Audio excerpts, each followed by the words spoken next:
Thank you, Mr. Vice President. We would like to remind the Council that only international accountability can break the systematic cycle of impunity in Sri Lanka. The Chammani mass graves stand as a chilling reminder that 16 years after the end of the war, there has been no justice or accountability for Sri Lanka's war crimes, crimes against humanity, and genocide committed against the Ulam Tamil people. Up to 169,796 Tamils remain unaccounted for and are presumed dead.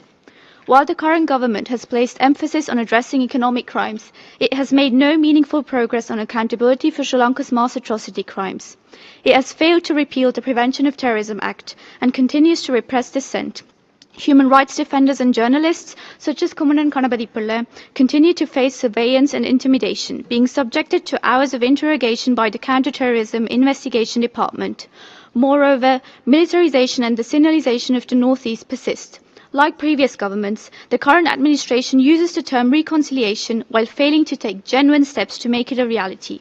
We urge the international community to employ universal jurisdiction, pursue legal accountability through the ICC and the ICJ, including through the Convention Against Torture, and to investigate and recognize genocide. These steps are vital to addressing the root causes of conflict. Without justice, accountability, and the recognition of Ulam Tamil's demands, including the right to self-determination, the island's crisis will persist. Thank you. Thank you. Now we have a video from Harm Reduction International. Mr. President, we reiterate the broad range of human rights issues in Sri Lanka highlighted by the High Commissioner and raise concerns about the government's failure to adopt a health and human rights-based approach to drug control and treatment. It is instead continuing some practices of previous governments that violate human rights.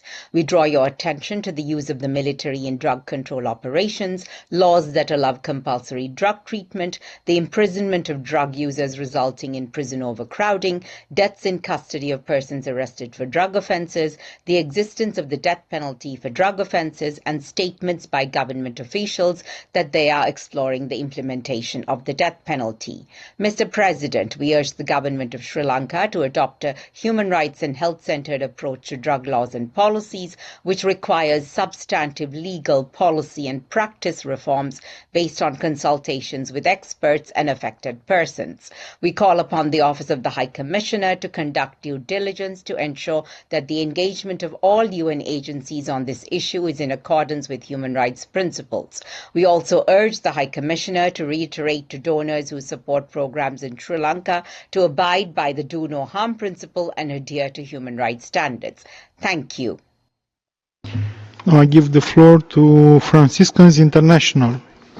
Mr. Vice President, Franciscans International and the Centre for Society and Religion welcome the report of the High Commissioner.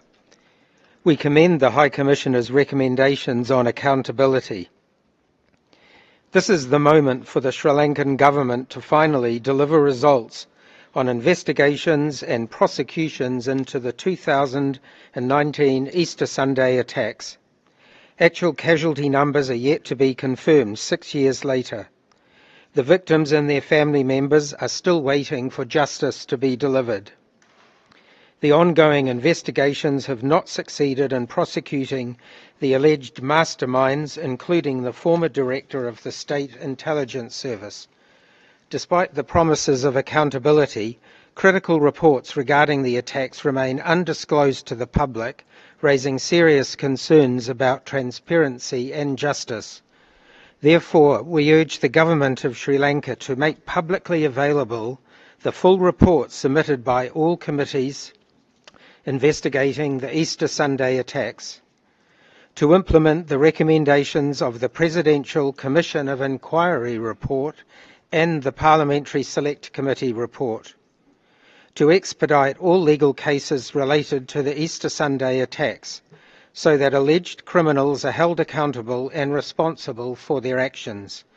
In conclusion, we call upon the Human Rights Council and Member States to continue their support of the OHCHR Sri Lanka Accountability Project. Thank you.